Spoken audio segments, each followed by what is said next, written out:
Udah masuk belum share screen-nya? Sudah, Mbak. Oke. Jadi aku ini ambil materinya dari semester materi tahun lalu. Kalian bahasanya Python kan ya? Bahasa pemrogramannya. Oke. Jadi ini aku campur dari modulku praktikum kemarin sama materi semester lalu gitu. Iya, sebelumnya kalau misal ada yang ingin ditanyakan atau penjelasanku terlalu cepat gitu ya, soalnya aku ngomongnya itu kadang tuh kayak kecepatan gitu. Kalian boleh langsung unmute aja ya, soalnya aku nggak baca chat, jadi takut nggak kebaca gitu. Oke, dan ini aku mulainya dari dasar dulu, terus minggu depan, pertemuan selanjutnya itu bahas yang lebih kompleks gitu tentang tipe-tipe data. Nah, misal kalian merasa yang materi penting itu terlalu mepet sama UAS, bisa di reschedule lebih awal gitu biar nggak terlalu mepet sama UASnya tentang materi yang kompleks itu. Soalnya ini kan aku bahas yang dasar dulu kan.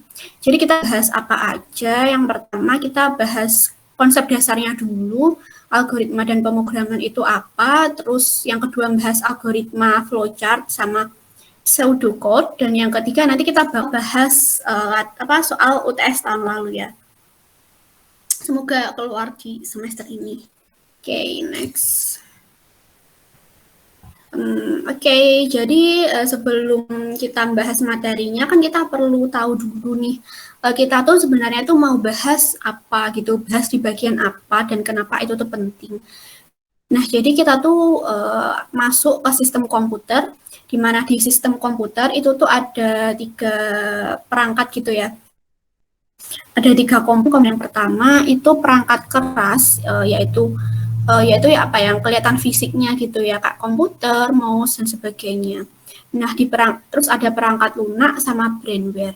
Nah, fokus kita itu tuh di perangkat lunak ini tadi. Spesifiknya di apa? Spesifiknya di bahasa pemrograman. Nah, jadi untuk bikin software-software yang bisa kita gunain sehari-hari itu mulainya dari bahasa pemrograman itu sendiri. Nah, bahasa pemrogramannya itu ada apa aja? Itu tuh ada banyak. Tapi yang paling sederhana, apalagi buat pemula gitu, Python. Lainnya banyak, ada Basic, ada Pascal, ada C, dan seterusnya. Iya, kalau misalnya mau ngerekam meetingnya boleh, misalnya juga nggak apa-apa gitu. Nah, terus kita bahas apa sih bahasa pemrograman itu. Nah, kan ada kan banyak banget bahasa pemrograman di sini. Emang ini tuh bahasa apa gitu. Nah, jadi bahasa pemrograman itu tuh bahasa untuk memberikan notasi secara tepat kepada program komputer gitu. Nah, jadi kita kan kita ke komputer kan ada perintah-perintah kan. Misal kita mau bikin ini, kita mau bikin program ini gitu. Nah, buat bikin program yang kita mau, kita tuh nggak bisa pakai bahasa kita, misal pakai bahasa Inggris gitu ya, nggak bisa. Ada kayak sistemasi sendiri yang bisa disebut dengan bahasa pemrograman gitu. Jadi ada format-formatnya gitu. Nah, bahasa pemrograman itu buat apa? Ya buat program yang mau kita kembangin gitu. Nah, buat proses pembuatan program ini tadi juga bisa disebut dengan coding. Nah, jadi itu lingkup yang dipelajari di mata kuliah ini. Sampai sini apakah ada pertanyaan atau cukup?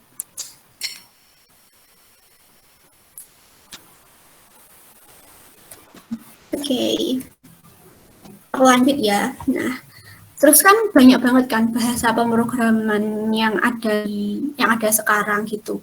Nah, bahasa-bahasa tersebut biar jadi bahasa pemrograman yang baik itu tuh ada kriteria-kriterianya. Nah, ini masuk ke UTS tahun lalu gitu. Jadi coba kalian kalian review gitu nanti. Kali aja keluar lagi. Mungkin Kak langsung inget gitu, nggak usah nyari-nyari. Nah, kriterianya apa aja? Kriterianya itu bisa dibaca dan dipahami.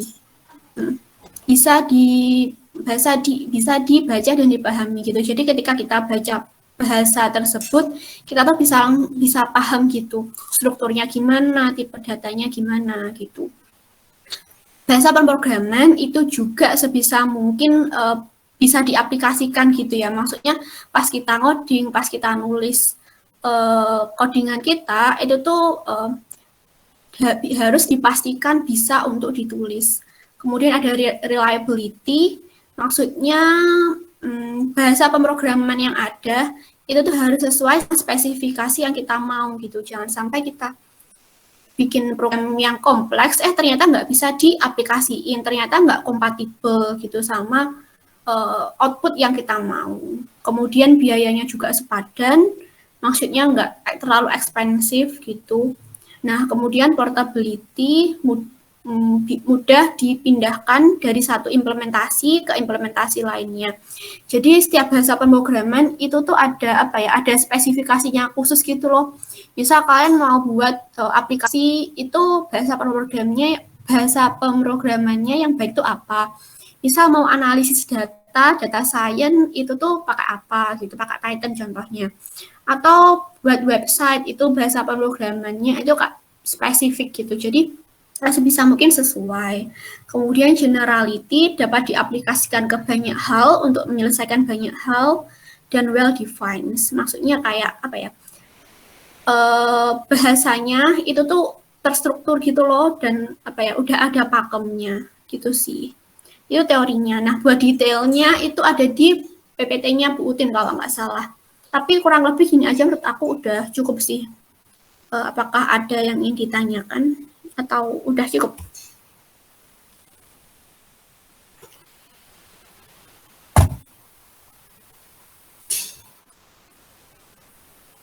Oke, silahkan.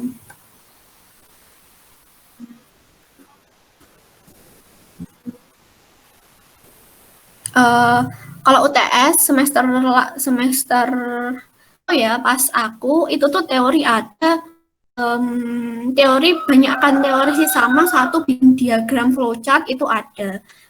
Codingan juga ada tapi simple kok. Kalau yang codingan kompleks itu lebih di pas UAS sih. Jadi kayak perenungan terus kayak decision itu yang kompleks-kompleks di UAS-nya. Kalau yang UTS ini lebih ke teori gitu. Apakah udah menjawab? Saya mau bertanya. Ya. Untuk PPT-nya ini apakah nanti boleh di-share gitu? Oh, oke, boleh kok. Nanti itu ya, aku sekalian mau nge-share itu sih, materi-materi dari semester lalu kemarin itu udah aku kumpulin gitu. Semua materi, terus kayak semua latihan soal, tugas-tugas, terus kayak jawaban aku, dan sebagainya nanti aku share. Mau aku share sekarang, HP ku tuh mati total, nanti ya aku share sama PPT-nya ini juga. Ya, baik Mbak. Terima kasih. Terima kasih Mbak. Oke. Terima kasih Mbak. Oke.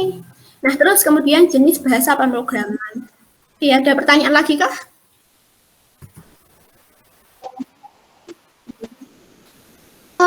Sekitar 4 atau 5.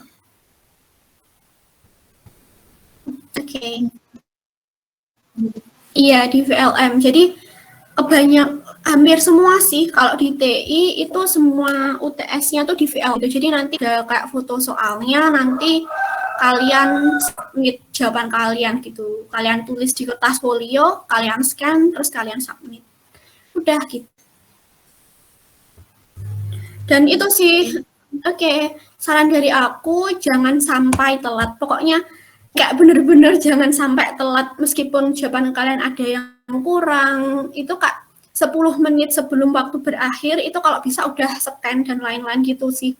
Soalnya kalian telat 1 detik aja gitu ya, itu tuh udah 0 gitu loh nilainya tuh. Biasanya kalau semester 1 masih ada ampunan sih, tapi nggak jamin juga. Tapi kalau udah semester 2 itu kayak udah langsung 0 gitu UAS-nya.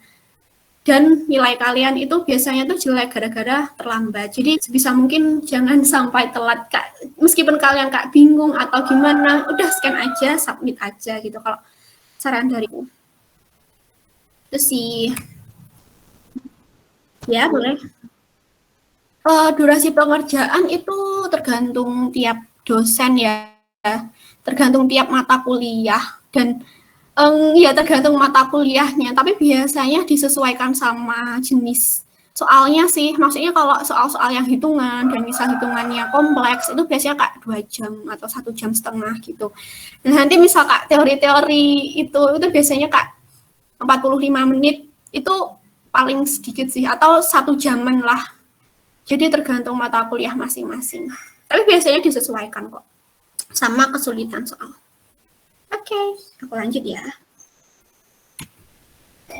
Terus ini aku masuk ke jenis-jenis bahasa pemrograman. Bahasa pemrograman itu ada 2 jenisnya. Yang pertama bahasa tingkat rendah sama bahasa tingkat tinggi. Nah, tingkat rendah kan namanya rendah kan ya, jadi Kak belum advance gitu Kak, masih belum sesempurna itulah. Nah, bahasa tingkat rendah itu bahasa apa? Bahasa tingkat rendah itu bahasa yang berorientasi ke mesin gitu. Maksudnya ke mesin itu gimana? Jadi bahasa tersebut diciptakan emang buat mesinnya langsung gitu loh. Contohnya apa? Contohnya itu bahasa biner. Bahasa biner itu bahasanya Kak cuma 0111000 gitu doang. Jadi Kak, kita nggak paham kan itu. Terus yang kedua ada bahasa tingkat tinggi. Nah, bahasa tingkat tinggi itu bahasa yang berorientasi ke manusia. Jadi emang dibuat untuk kita pahami, untuk kita tulis gitu-gitu. Jadi lebih mudah dimengerti lah. Contohnya apa? Contohnya Python, Pascal, bahasa C, dan lain-lain. Itu kebanyakan udah ke bahasa tingkat tinggi. Jadi nanti misal ada soal di UAS, Python itu termasuk bahasa tingkat apa? Itu bahasa tingkat tinggi. Soalnya emang diciptakan buat manusia kan. Kita kan paham kan sintak-sintak Python itu apa. Itu ada yang ditanyakan kah?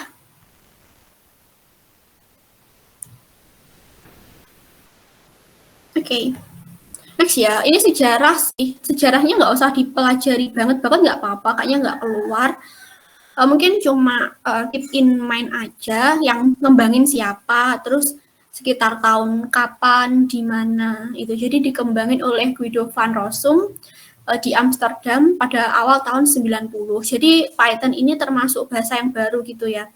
Dan emang Kak, emang booming gitu Kak, bukan booming sih, tapi emang rising sekarang, rising gitu Kak. Jadi bahasa yang favorit gitu.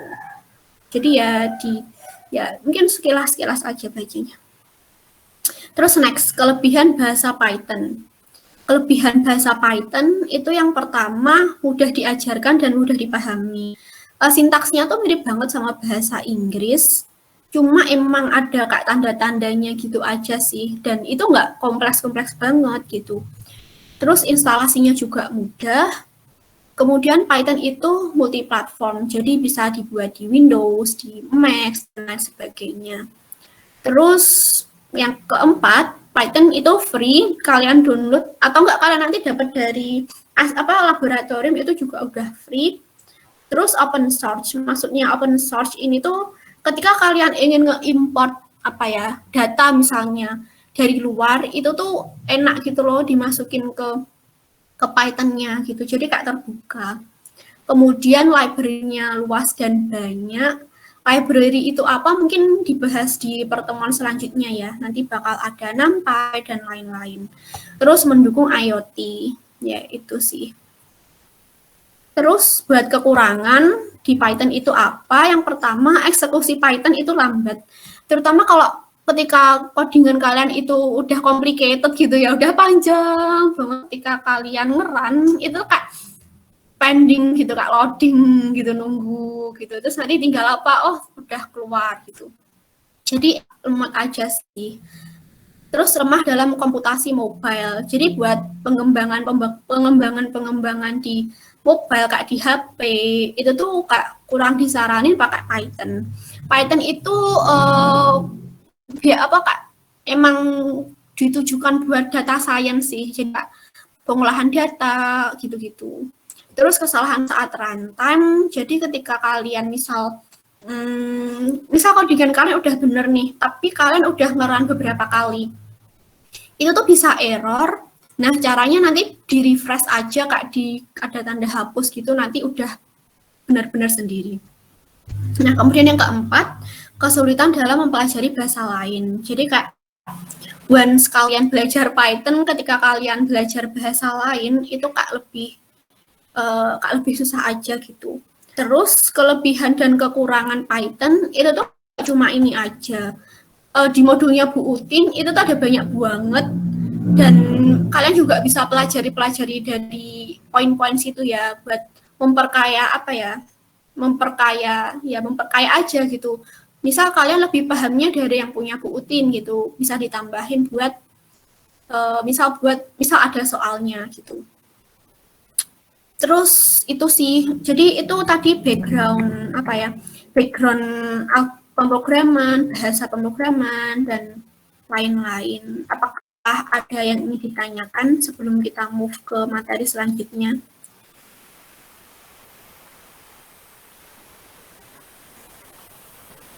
Atau udah cukup?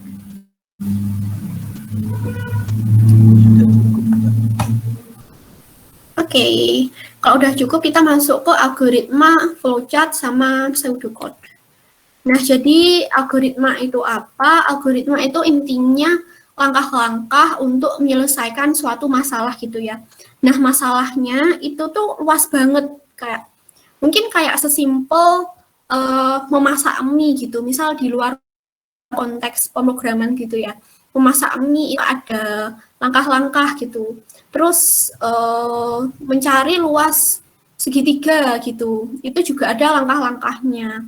Nah, langkah-langkah ini dituangkan ke algoritma itu tadi, biar terstruktur, biar kalian mau dapat outputnya itu tuh kayak clear gitu loh, step by stepnya. Nah, ciri penting algoritma itu tuh ada 5. Ini lebih ke praktikum sih, tapi ya kalian baca aja. Enggak sih, di kuliah juga dibahas. Yang pertama ada input atau masukan. Yang kedua ada output atau keluaran. Ketiga keterbatasan, definiteness kepastian, dan kelima effectiveness atau efektivitas. Jadi yang pertama input. Jadi kalian bikin program itu tujuannya ngubah input menjadi output gitu. Misal nggak ada yang kalian masukkan berarti apa yang diolah gitu. Tapi mungkin kalian bertanya ya, sedikit cepetan. Bertanya-tanya ya, di sini harus memiliki 0 atau lebih input. Nah, kenapa kok bisa 0? Jadi di Python itu ada 2 cara buat kalian ngasih input.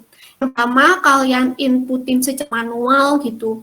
Jadi misalkan ketik angka 7, terus angka 9, angka 8, itu namanya input manual. Tapi bisa juga dibangkitkan dari sistemnya gitu loh. Misal sistemnya, misal kalian nulis coding nih, 5 coding. Nah, dari coding itu bakal membangkitkan suatu input yang mau diolah gitu loh. Tapi intinya tetap sama-sama harus ada inputannya, baik dimasukkan secara langsung, baik dibangkitkan lewat programnya gitu. Terus yang kedua, kalau output itu minimal harus 1 atau lebih dari output. Jadi program kan buat kalian menghasilkan sesuatu kan.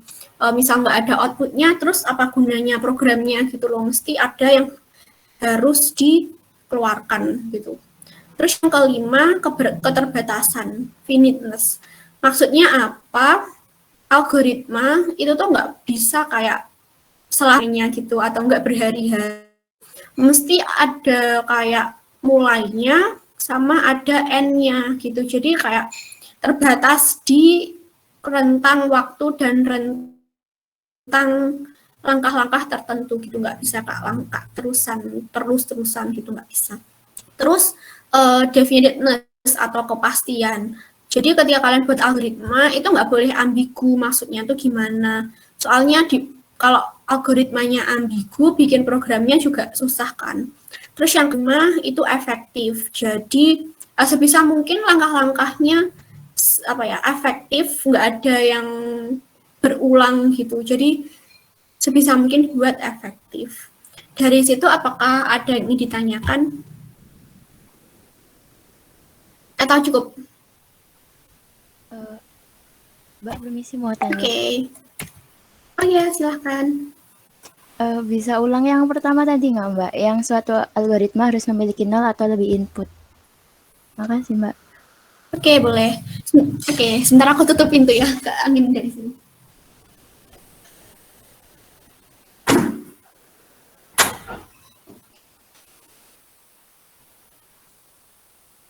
Jadi intinya algoritma itu tuh harus ada inputannya, masukannya itu harus ada.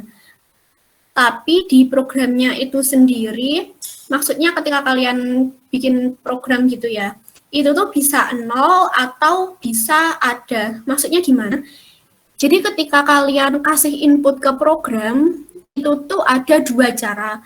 Cara yang pertama adalah dengan kalian memasukkan inputnya langsung gitu di programnya. Jadi misal ya, kalian ketik angka 67 gitu, atau enggak ketik angka 89 gitu, kalian inputin data-datanya itu berapa.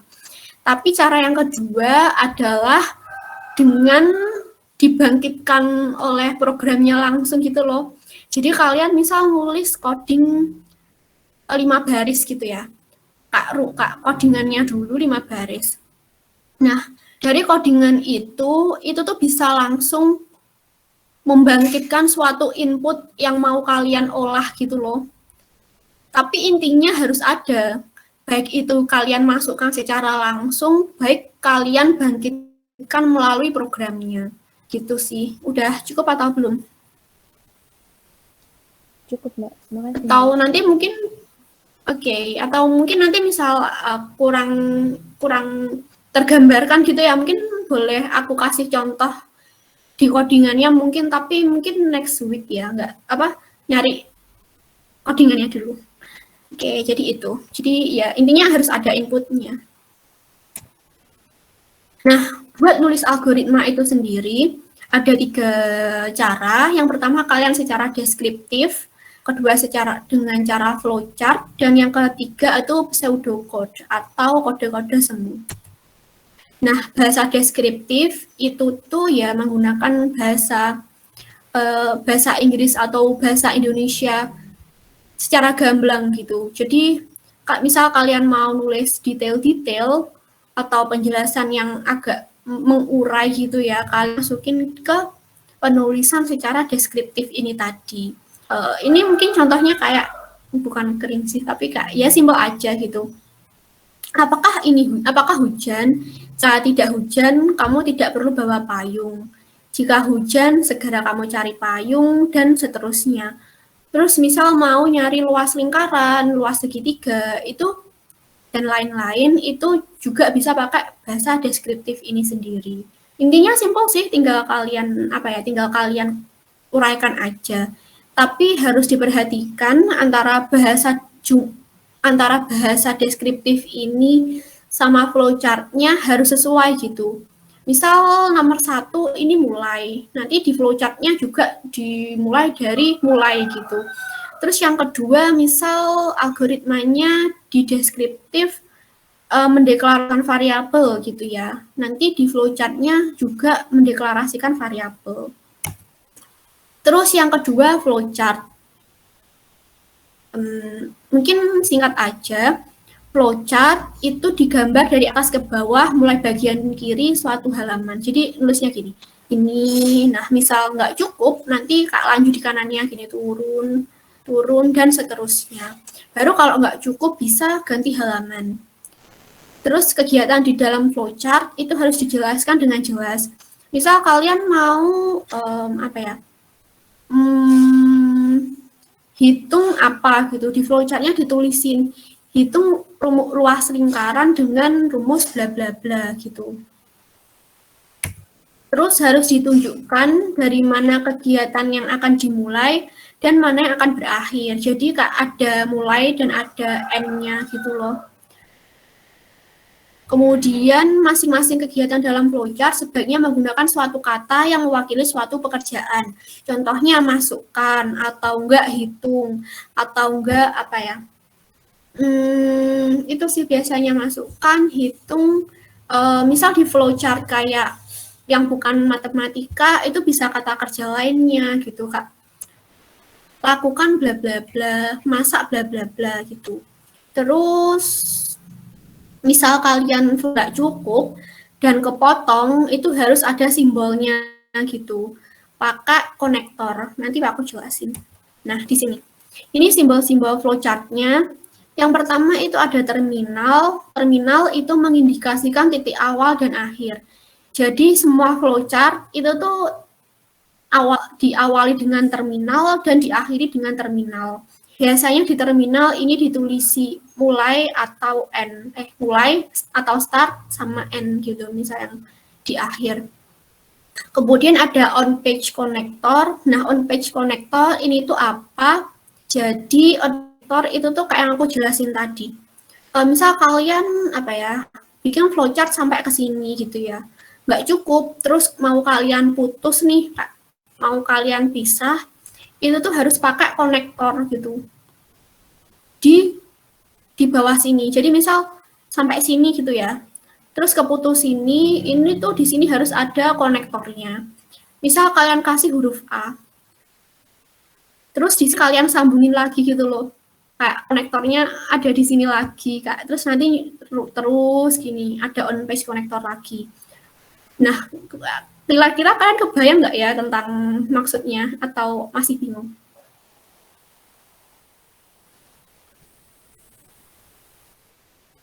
Oke, aku cari aja ya.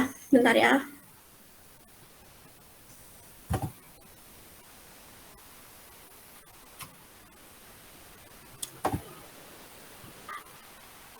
Ada sih di laporan praktikumku, tapi kayaknya nggak ada di laptop ini. Sebentar ya.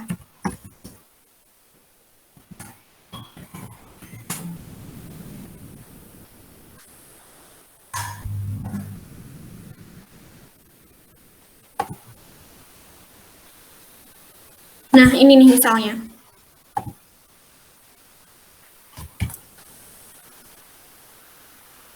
Ini ya, kan kalian start nih. Ada langkah ini, ada langkah ini, ada langkah ini. Nah, misal ada tanda panah gini, bisa diabaikan dulu ya, nanti aku jelasin kenapa kok kembali. Tapi intinya adalah ketika di sini udah nggak cukup, ke bawahnya nggak cukup, kalian tuh harus pakai konektor. Nah, ini namanya konektor. Terus disambungin ke sini.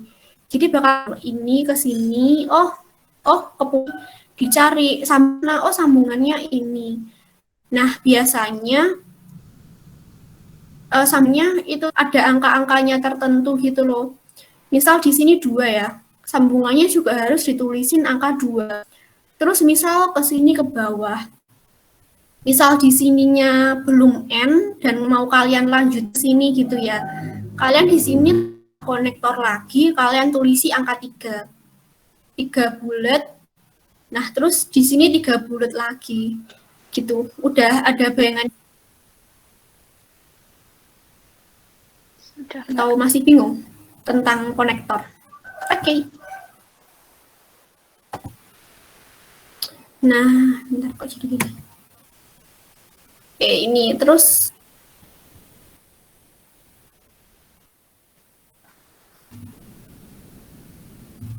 move. Ya udah nggak apa-apa. Jadi yang on page connector itu tuh buat dalam satu halaman. Nah, kalau off page connector itu tuh dalam halaman yang berbeda. Jadi misal kalian bikin flowchart di Word atau di Visio. Di halaman 1 misalnya, itu kalau dalam satu halaman page connector. Tapi kalau udah ganti halaman gitu ya, misal Kak udah sampai sini nih, udah mentok halamannya penuh semua, itu baru pakai off page connector, simbolnya ganti, tapi fungsinya sama. Bedanya di apakah dalam satu halaman atau beda halaman. Terus yang kedua, preparasi atau inisiasi. Jadi di sini kalian itu biasanya untuk mendeklarasikan variabel gitu loh. Jadi variabel itu apa? Variabel itu tuh tipe data. Jadi tipe data itu bermacam-macam. Nah, untuk menentukan tipe data apa yang kalian gunakan, itu pakainya ini, simbol ini. Kalian ini emang tricky sih, ada pertanyaan kah? Masih bingung atau udah paham?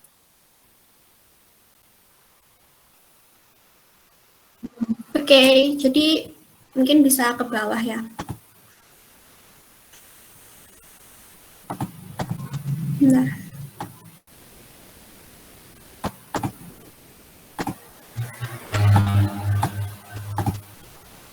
Nah, ini.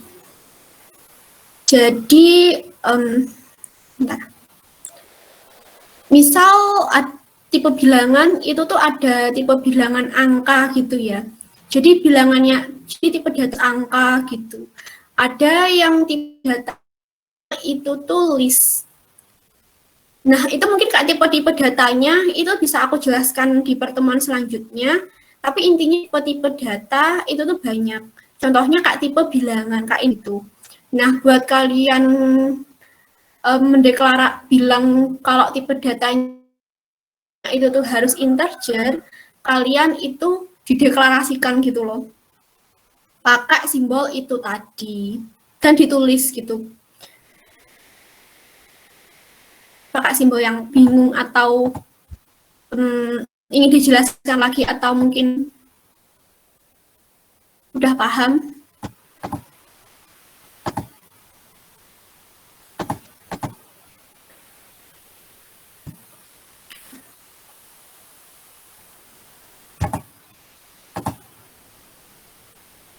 Tipe datanya aku jelasin nanti di pertemuan selanjutnya aja kali ya, tipe-tipe data di Python itu tuh ada apa aja. Terus nanti deklarasinya bakal gimana gitu.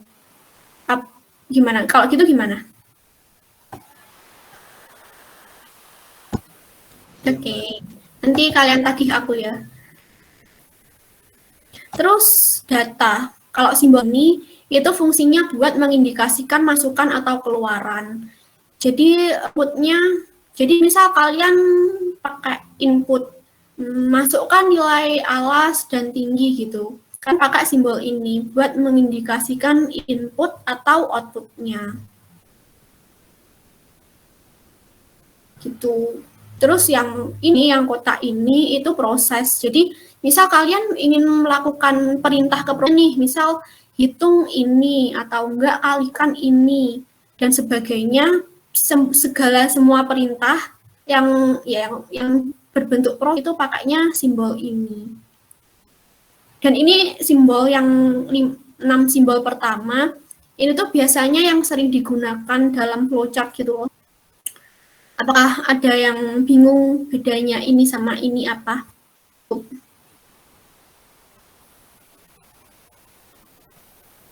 Saya masih ada bingung yang bedanya data sama yang preparation.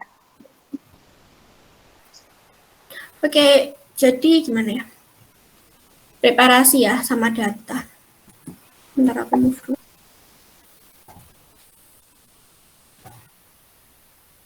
Mungkin aku kalau data itu tuh langsung ke datanya berapa gitu loh. Sebentar aku kasih contoh aja ya.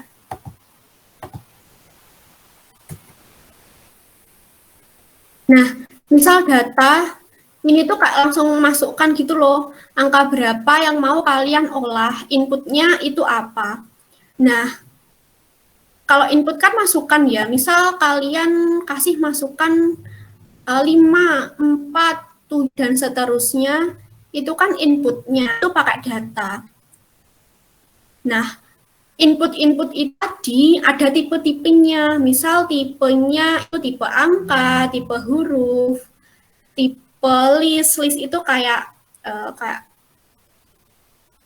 list gitu, terus kayak ada dictionary, itu pakainya deklarasi. Jadi inputnya itu pakai jenis inputnya apa, itu pakai preparasi gitu. Ngebedainnya. Udah cukup menjawab apa masih bingung? Mbak. Oke, itu ya. Jadi terminal, start atau end, terus on page connector ini buat mengkoneksikan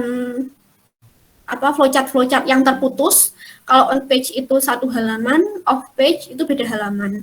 Nah, preparasi ini deklarasikan tipe datanya apa, jenisnya apa.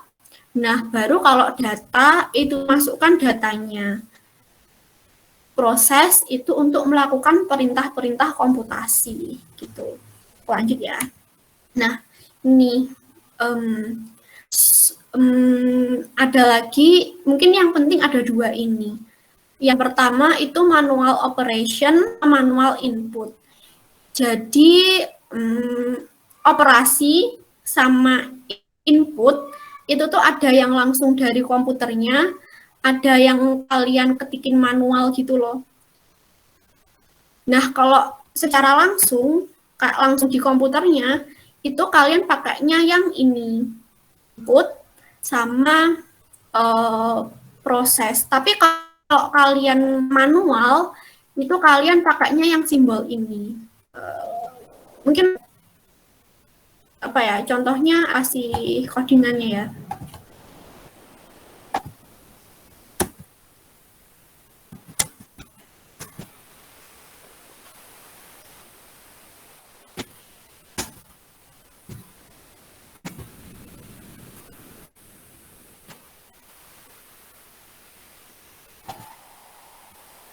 Nah, kalau yang manual input, kalian tuh inputnya gini, kalian ketikin di terminalnya gitu. Nah, tapi kalau misalnya yang secara otomatis, itu langsung ada di komputernya gitu. Jadi misal masukkan nilai alas, itu ya, 5 di sini, ini tuh aku inputin manual. Nah, kalau 5 di sini, ini tuh langsung dari komputernya, gitu. Ini kan ada tulisannya input kan, jadi aku inputin di terminal. Kalau yang ini tuh langsung dari komputernya. Jadi itu bedanya yang manual sama otomatis itu apa? Masih bingung nggak? Atau udah cukup? Ya? Paham ya? Apa masih bingung? Oke. Ya, jadi itu simbol-simbol flowchart. Yang penting itu sih. Misal gini, ini tuh Kak jarang banget gitu loh. Mungkin pakai itu pas praktikum ketiknya kompleks.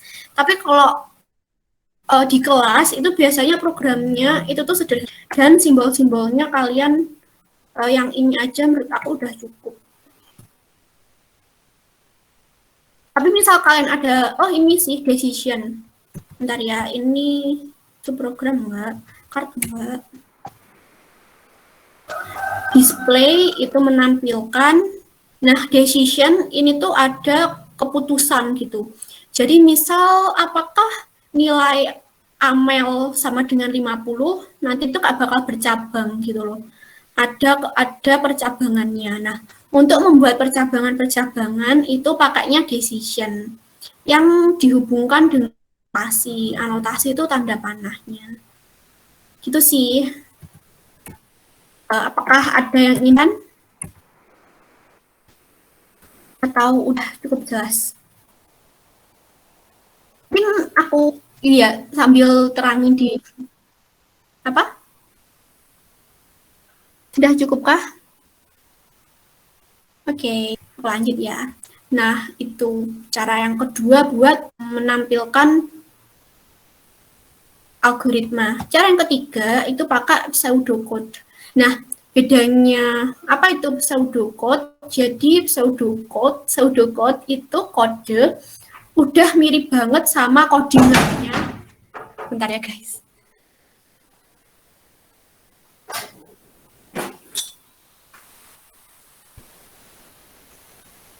Itu tuh udah mirip sama codingannya, tapi masih semu gitu loh.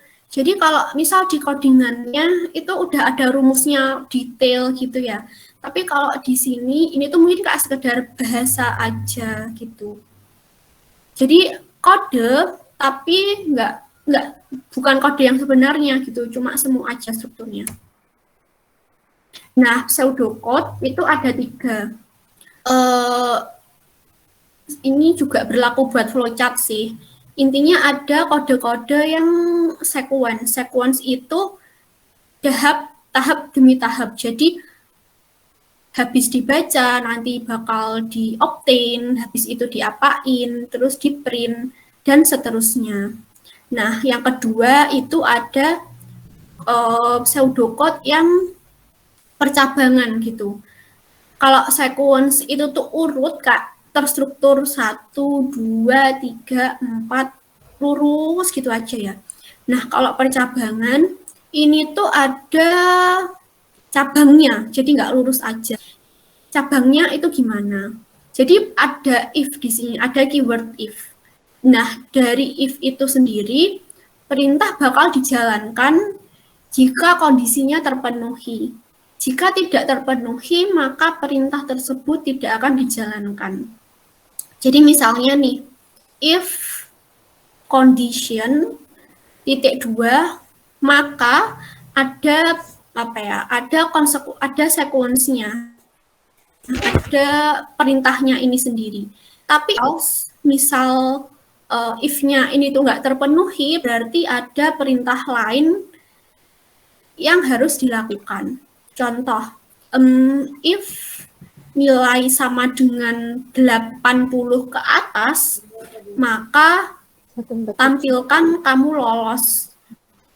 Tapi misal nilainya ternyata nggak lebih dari 80 gitu ya, maka tampilkan maaf kamu remedi gitu. Jadi Kak, jika ini, maka ini gitu. Jika tidak itu, maka ini gitu. Paham nggak sih? Apa masih bingung? Jadi kalau sequence itu lurus-lurus aja kodenya, kalau percabangan itu ada cabangnya. Bingung atau paham kira-kira ya? Paham, Mbak. Paham, Mbak. Oke, aku lanjut ya. Nah, jadi cabangan sama sequence. Nah, ini ada perulangan. Nah, perulangan ini sebenarnya lebih ke habis UTS gitu, buat perulangan sama if tadi. Tapi mungkin di sini aku review sedikit aja.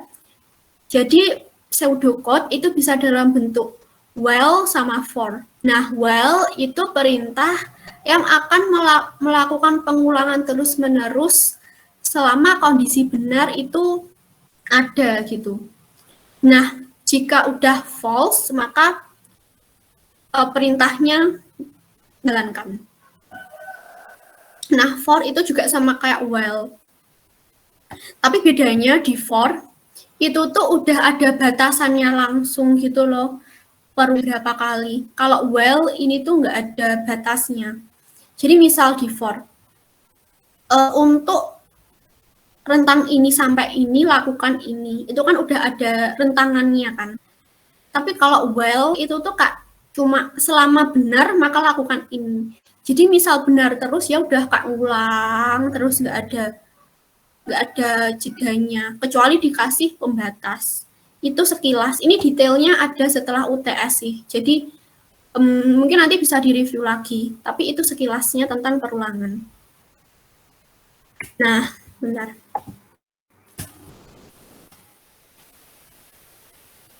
Mungkin buat gambarin, ini ada gambaran di flowchart-nya ya. Jadi kalau tadi itu tuh pseudocode, nah kalau flowchart-nya gini, kalau urut, itu tuh langsung urut gini, masukkan nilai Fahrenheit-nya, terus nanti dihitung Celsius-nya berapa, terus ketampilkan gitu kan. Nah ini kan nggak ada percabangan sama sekali, ya udah lurus-lurus aja gitu. Itu struktur urut.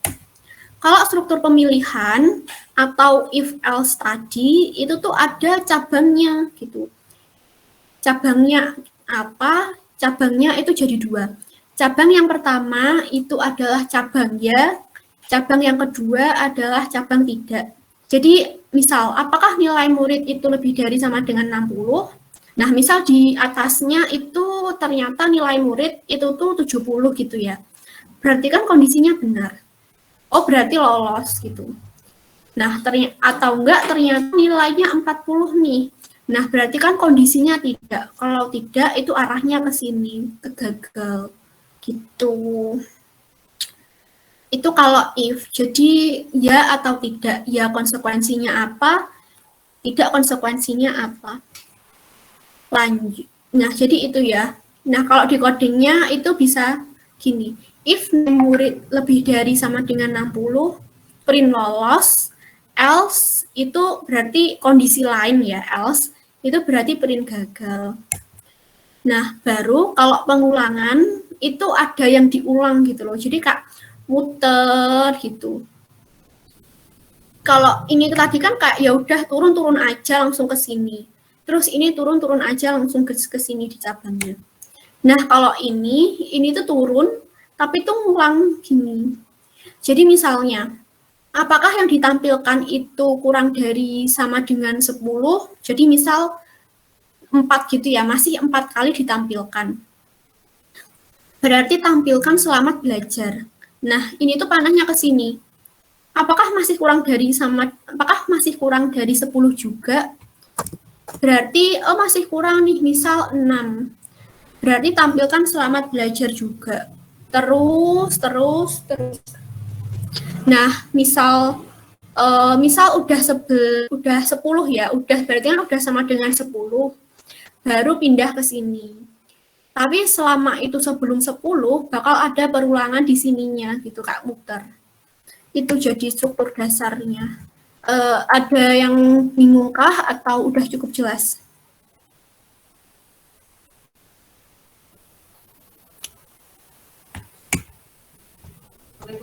Waalaikumsalam. Ngaji. Bentar ya guys, ada tamu, sorry.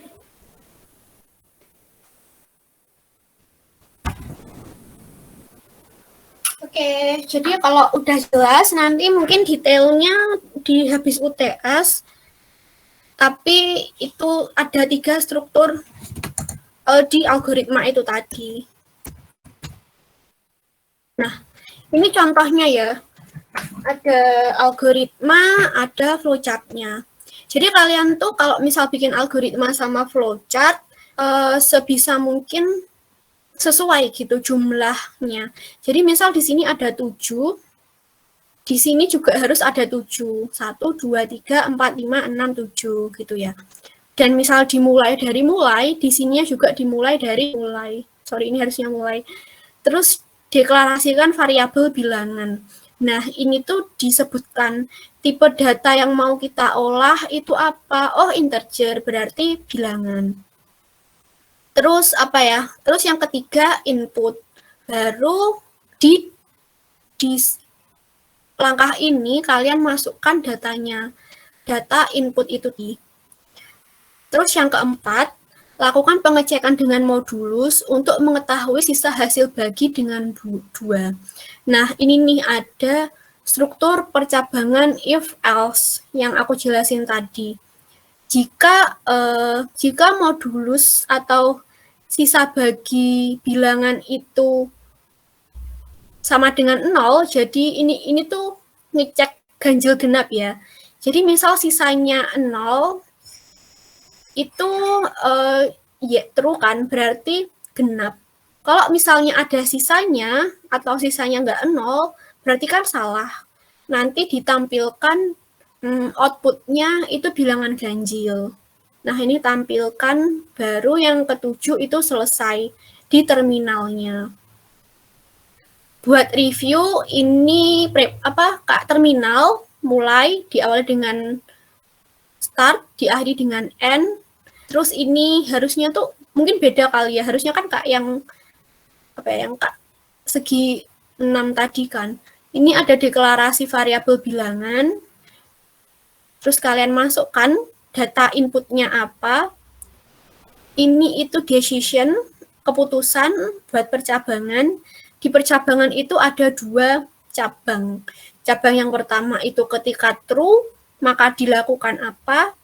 Cabang yang kedua itu false, maka dilakukan apa. Kemudian jika sudah, maka selesai gitu. Ada pertanyaan nggak? Atau udah cukup jelas nih?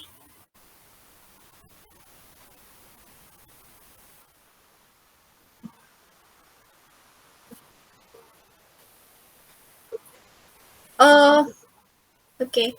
Jadi setauku itu yang sebelumnya, ini tuh flowchart-nya aku copy dari internet, jadi kayak, tapi yang benar itu deklarasi, itu pakai yang ini, yang Kak segi 6 ini tadi. Preparasi untuk mendeklarasikan variabel.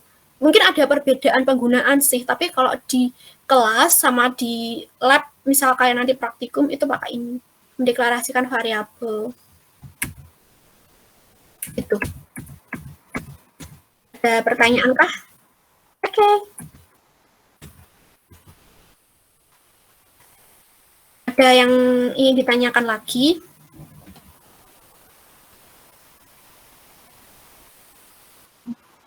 Oke, kalau gitu aku lanjutkan ya. Bentar. Nah, ini di apa ya? Ini codingnya. Jadi coding tuh bacanya itu tuh kayak bahasa Inggris biasa kalau Python. Mungkin yang bikin bingung itu ada tanda-tanda ininya. Kayak tanda petik, itu maksudnya apa, terus kenapa dipetik 2, kenapa dikurung, dan sebagainya. Tapi mungkin itu bisa diabaikan dulu nanti ketika, mungkin nanti pas praktikum deh kalian kerasa gitu, kayak udah biasa. Misal print itu gimana nulisnya, atau misal bikin if else itu gimana nulisnya gitu. Jadi algoritma ini tadi itu tuh bisa dibikin codingannya. Yang pertama buat ngasih output di terminal masukkan bilangan titik 2 itu tuh nggak bisa langsung tiba-tiba ada ini gitu, diketikkan dulu. Print tampilkan masukkan bilangan. Nah, keluar tuh di sini. Terus ini, nah yang aku omongin variabel, ini tuh ini guys. Jadi bilangan sama dengan, itu bilangan adalah variabel. Jadi yaitu variabel itu bilangannya. Misal nanti ke bawah, variabel itu buat apa? Buat mendefinisikan angka-angka atau pengolahan-pengolahan yang mau kalian lakukan di bawahnya gitu loh. Intinya buat namain sih variabel tuh. Nah, itu variabel. Terus integer ini apa? Integer itu tipe data. Kan tadi dideklarasikan tuh. Nah ya, ini dideklarasikan kalau tipe datanya tuh integer. Di sini dideklarasikan kalau tipenya integer. Jadi misal kalian masukkan Amel gitu ya, nanti bakal error di Python-nya. Terus input itu masukkan. Ini sesuai sama yang input ini tadi. Udah kan, sampai sini udah match antara algoritma, flowchart, sama codingannya. Terus next, habis dimasukkan kan ada percabangan. Apakah bilangan modulus 2 itu tuh hasilnya sama dengan 0. Jadi sisanya tuh 0 nggak sih? Itu nulisnya di sini. If bilangan itu apa ya, variabel ini tadi. Misal kalian masukkan 7, berarti bilangannya itu 7. Bilangan modulus itu ini bagi 2 sama dengan 0, maka yang dilakukan adalah ini. Print bilangan adalah bilangan genap. Else itu berarti salah, maka print bilangan adalah bilangan ganjil. Itu sih, jadi bayangan antara algoritma, flowchart, sama codingannya. Ada yang ingin ditanyain apa masih bingung? Kami semua yang murid pengen menolak. Bingung nggak? Atau ada yang ingin ditanyain?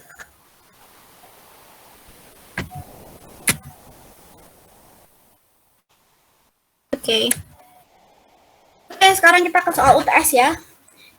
Jadi soal UTS tahun lalu, ini yang soal yang pertama. Oh iya, yang lainnya apa ada yang ditanyakan kah? Apa udah cukup? Sudah cukup, Mbak. Cukup, Mbak.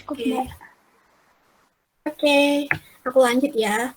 Soal tahun lalu, itu yang pertama kriteria bahasa pemrograman yang baik. Kan tadi udah dijelaskan sebelumnya kan, kayak readability, writability, cost-nya dan lain-lain. Nanti kalian review, misal keluar. Terus yang kedua, sebutkan kelebihan dan kelemahan bahasa pemrograman Python sehingga membuatnya menjadi salah satu bahasa pemrograman yang paling populer. Tadi juga udah, jadi Python itu kurang lebih mudah dipahami, terus open source, terus Kak free, mudah diinstal dan lain-lain. Kekurangannya itu running-nya lama, terus ada kesalahan saat error, terus buat development di mobile itu susah dan lain-lain. Sama kalian buka juga PDF-nya Bu Utin.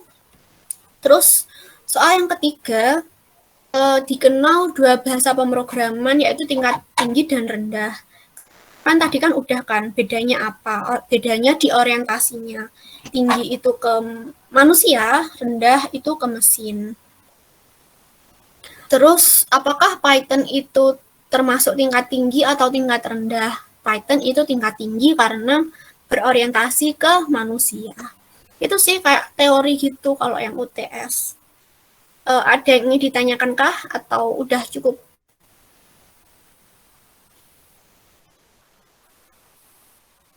Oh, itu presentase nilainya. Jadi ya presentase nilainya. Misal ini 10%. Jadi misal nilainya 100 gitu ya. Misal kalian benar, kalian dapat 10 gitu buat nomor 1 ini.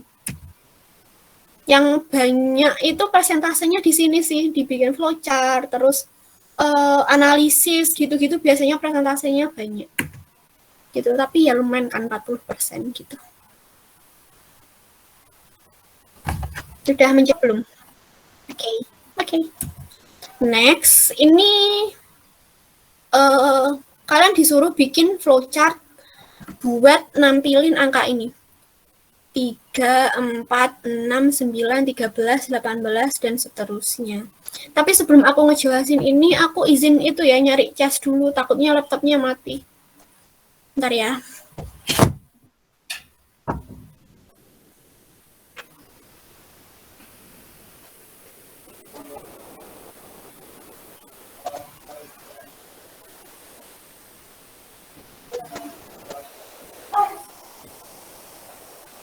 Bentar ya.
Oke, aku lanjutin ya. Suaraku masuk belum? Oke. Mbak.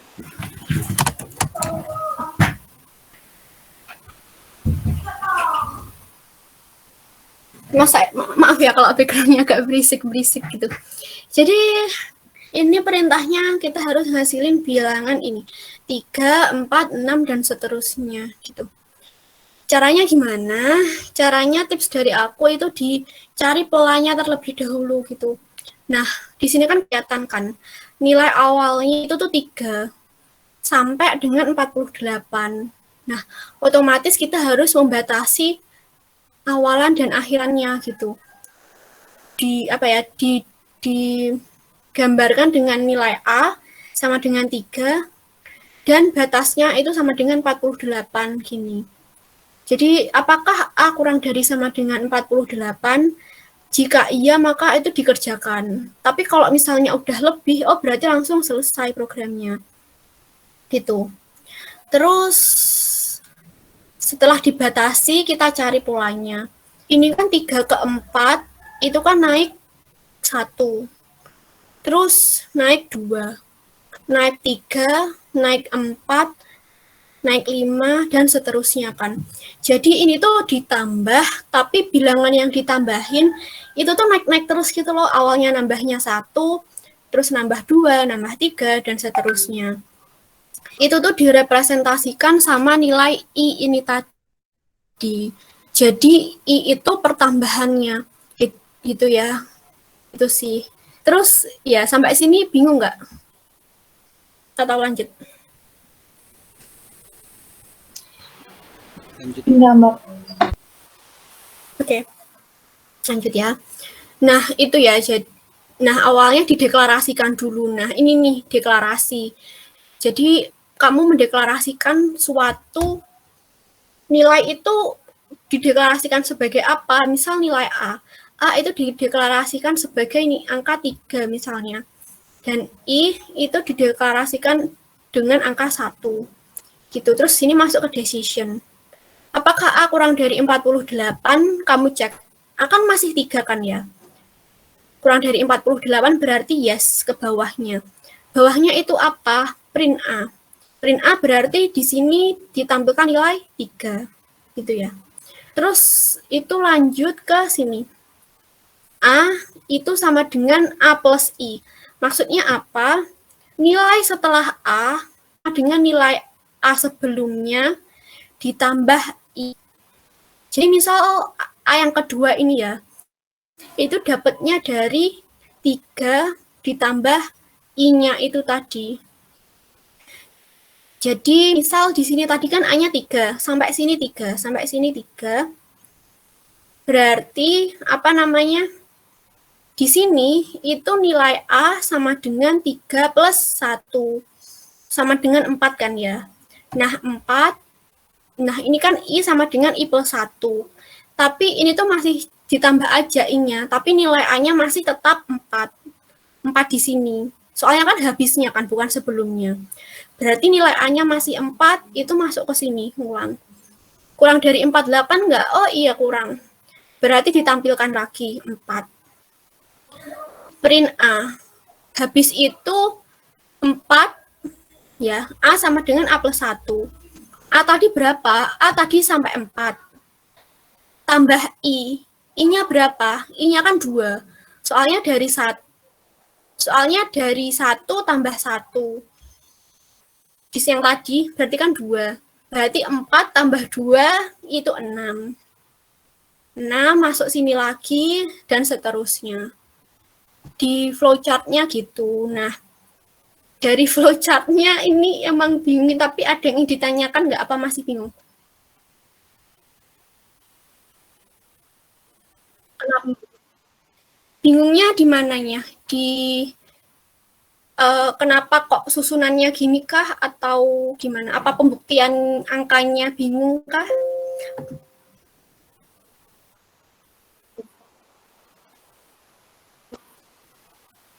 Oke. Bentar ya. Ini tuh aku ambil cas di toko, tapi itu casnya tuh nggak match laptopnya ibuku, ya Allah. Tapi yaudah aku kebut ini dulu ya. Habis ini selesai sih. Yang nomor 5 itu masuk ke tipe data. Aku jelasin ini dulu. Jadi, kamu pembuktiannya kamu masih bingung nggak? Apa kok jadinya 3, 4, 6, 9, dan seterusnya?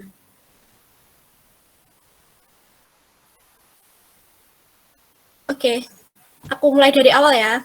Tapi kalau misal A itu apa, I itu apa, masih bingung atau udah paham? Masih bingung ya?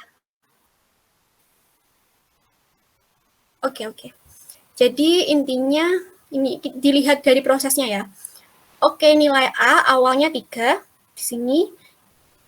Nilai I itu sama dengan 1 ya. Terus ini decision. A kurang dari 48 enggak? Ternyata iya, soalnya 3 kan kurang dari 48. Karena iya benar, maka A-nya itu di print. A di print berarti ditampilkan di terminalnya, yaitu 3 ini. Itu. Paham? Udah paham belum sampai sini? Sebelum lanjut. Oke, berarti 3 ya, nilai A-nya tadi 3. Terus, bentar. Nilai 3, terus ini. A sama dengan A plus I. Berarti nilai A yang kedua, ini kan nilai A yang pertama kan 3. Nilai A tuh ceritanya tuh di-upgrade gitu loh. Dari yang sebelumnya 3, sekarang tuh di-upgrade. Di-upgrade-nya gimana? Di-upgrade-nya ditambah I. Jadi yang sebelumnya nilai A itu 3 kan di sini. Di sini itu ditambah I. I-nya berapa? I-nya 1. Berarti sampai sini nilai A-nya itu 4. Bingung atau udah jelas sampai sini? A-nya sama dengan 4 di sini. Oke. Next ya, sampai sini A-nya 4 ya. Terus masuk ke atas. I sama dengan I plus 1. Berarti nilai I itu sama dengan 2. Tapi ini tuh sebenarnya tuh ngefek di perulangan setelahnya gitu. Benar ya? Jadi coba diabaikan aja, tapi nilai I sekarang itu 2. Tapi pas di sini itu masih 1 gitu. Nah, berarti kan di sini nilai I 2, tapi nilai A-nya kan masih 4 tadi. Lanjut sini. Apakah A kurang dari 48? Karena iya, maka nilai 4 itu ditampilkan. Di sini nilai 4 ya. Terus, apa namanya? Kan udah kan nilai 4. Nah, sampai sini bingung atau paham? Coba aku tulisin ya. Nah, sampai sini kan, oke, sampai sini nilai 4 kan.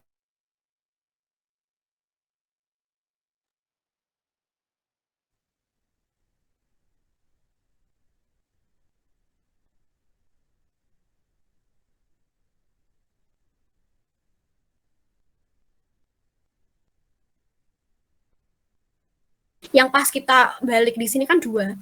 Berarti nilai A yang baru itu sama dengan 4 ditambah 2.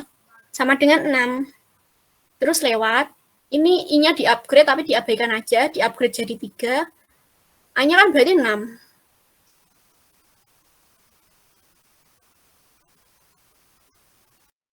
48, berarti 6-nya ditampilkan gitu. Nah, terus lagi muter lagi.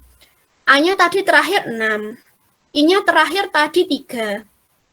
3 kan. Terus muter lagi. A sama dengan A plus I. A yang baru itu sama dengan A yang lama. A yang lama tadi 6 kan sampai sini. Ditambah I yang terakhir di upgrade 3. 6 tambah 3 itu sama dengan berapa? 9 ya. 9. Terus 9 ke sini masuk ditampilin gitu terus sih. Jadi intinya A sama dengan A plus I itu buat nge-upgrade nilai A-nya. Jadi A-nya kan nambah-nambah terus kan sebanyak I. Nah, I itu nambahnya berapa? I itu nambah terus-terusan gitu, nambah satu-satu setiap operasinya gitu. Kalau diterusin nanti sampai 48. Ya, bingung nggak?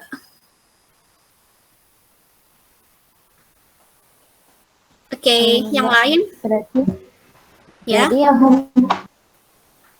I sama dengan I tambah 1 itu buat kalau mau ke angka yang selanjutnya ya, Mbak? Iya, iya. So, kalau di sini kan nilai I-nya masih pakai nilai I yang sebelumnya itu tadi. Itu sih. Ini tadi aku ngerjainnya masih tadi sebelum praktikum ya. Aku tadi nyari codingannya dulu. Habis itu kalau codingannya udah match, aku kasih ke flowchart-nya. Flowchart-nya gini. Nah, mungkin nanti ini aku konsulin ke Mbak Balkis. Mbak Balkis itu yang ngajar Alprok juga, tapi 19 kan. Aku 20. Nanti aku cross-check lagi. Tapi sampai ini maksudnya flowchart-nya pakai ini dulu aja. Terus kan udah tervalidasi kan. Tapi misal ada upgrade-an atau apapun misal gitu, nanti aku kabarin di next meeting. Tapi ini udah bener kok. Gitu. Jadi nilai I-nya tadi, ya nilai I sebelumnya. Ini buat nge-upgrade I-nya, gitu. Bingung atau masih udah jelas? Jelas Mbak paham. Jelas, Mbak. Oke. Jadi itu ya flowchart-nya. Nah, buat codingannya, ini loh yang namanya mendeklarasikan, itu tuh di sininya. Dideklarasikan nilai A itu apa, nilai I itu apa. Misal tadi bilangan, dideklarasikan bilangan itu apa. Oh,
Halo, sorry laptopku mati. Gini, dari kalian ada yang ingin ditanyakan nggak buat materi tadi?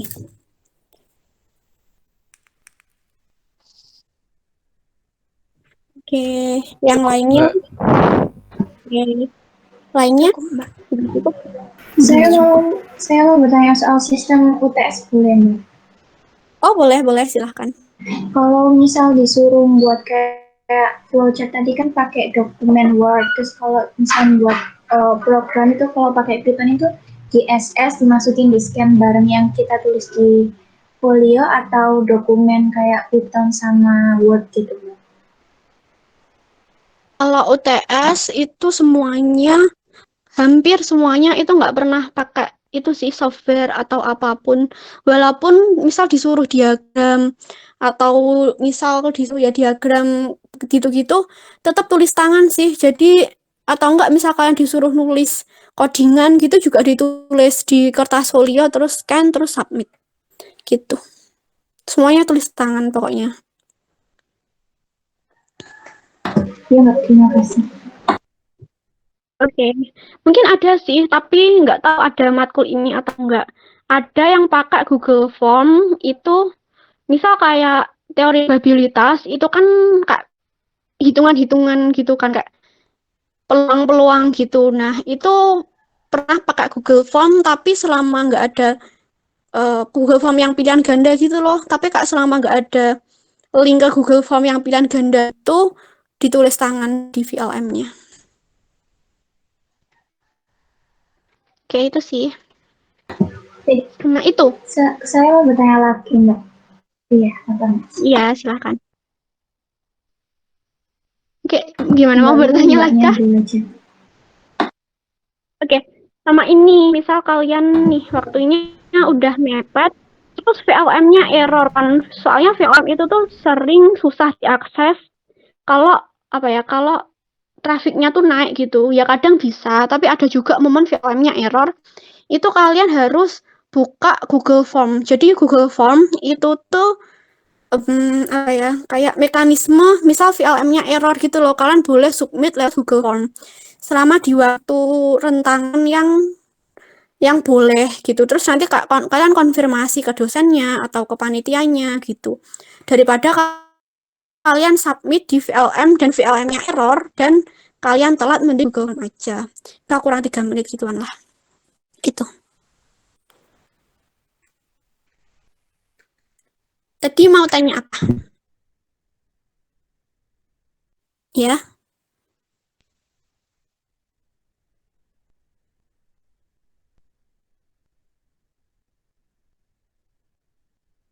enggak ada. Semester 1, 2, 3, semester 1, 2 UTS pas full cuma VLM doang. Tapi mungkin ya gitu, cuma ngerjain VLM gitu. Ya nggak ada zoom-zoomnya sama sekali. Tapi mungkin pengawasannya itu lebih itu sih, misal kalian jawaban kalian sama kayak teman kalian plek gitu. Ternyata tuh ada yang salah, salahnya tuh sama. Nanti takutnya plagiasi itu bisa dipenalti gitu. Tapi kalau nggak ada.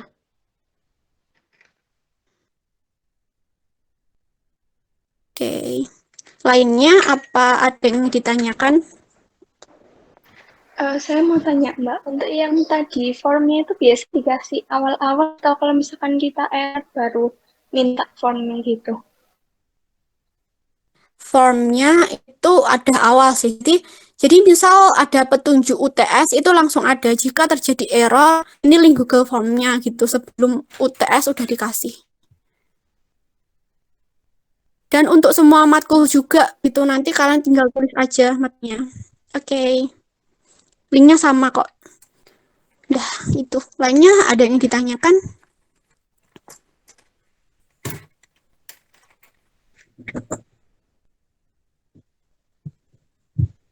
Iya, nggak apa-apa kok. Saya engko tak cek ini. Oh, cek.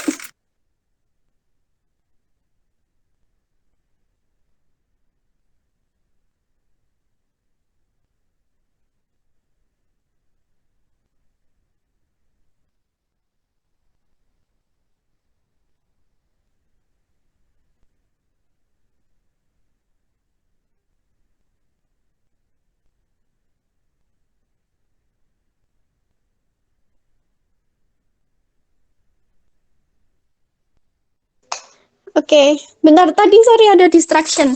Ya nggak apa-apa, misal kalian ada pertanyaan atau ada yang ingin dikonsultasiin, chat aku nggak apa-apa.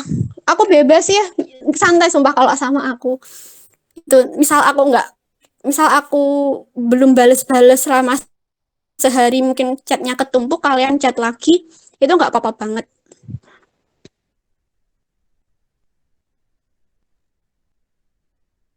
Oke, lainnya ada yang ingin ditanyakan nggak? Udah cukup kah? Cukup, Mbak. Oke. Misal cukup gini, materi habis ini tuh ada tipe data. Dan itu materinya sebenarnya tuh nggak susah, tapi emang lumayan kompleks gitu loh. Tipe-tipe datanya. Nah, mungkin kalian juga udah dapat dari Bu Utin sih. Nah, menurutku kalau pertemuan kedua itu 1 hari sebelum UAS, takutnya kayak terlalu mendadak gitu. Tapi balik lagi ke kalian ya. Jadi saran aku itu mungkin minggu depan weekend itu bisa pertemuan kedua. Kalau sebelum UAS ada yang ditanyakan, kalian nggak apa-apa chat aku gitu, nggak apa-apa, atau kita Zoom bentar-bentaran nggak apa-apa. Tapi takutnya yang materi kedua ini Kak terlalu mepet gitu. Dari kalian gimana, mau sebelum UAS atau mau reschedule?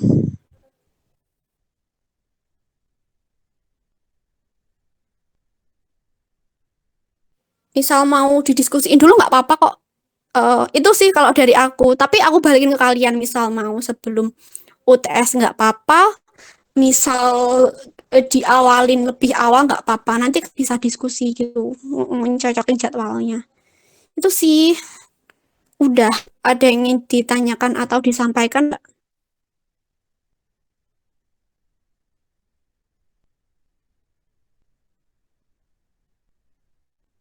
Oke. Oke, udah ya. Ada yang ingin disampaikan? Apa udah? Dari saya sudah, Mbak. Jadi saya juga sudah. Oke, kalau misalnya udah, aku akhiri pertemuan hari ini. Makasih buat kehadirannya. Maaf juga kalau ada penjelasan yang kurang jelas atau ya ada salah-salah kata. Aku minta maaf. Aku akhiri pertemuan ini. Wassalamualaikum warahmatullahi wabarakatuh. Waalaikumsalam warahmatullahi wabarakatuh. Terima kasih, Mbak. Terima kasih, Mbak. Terima kasih.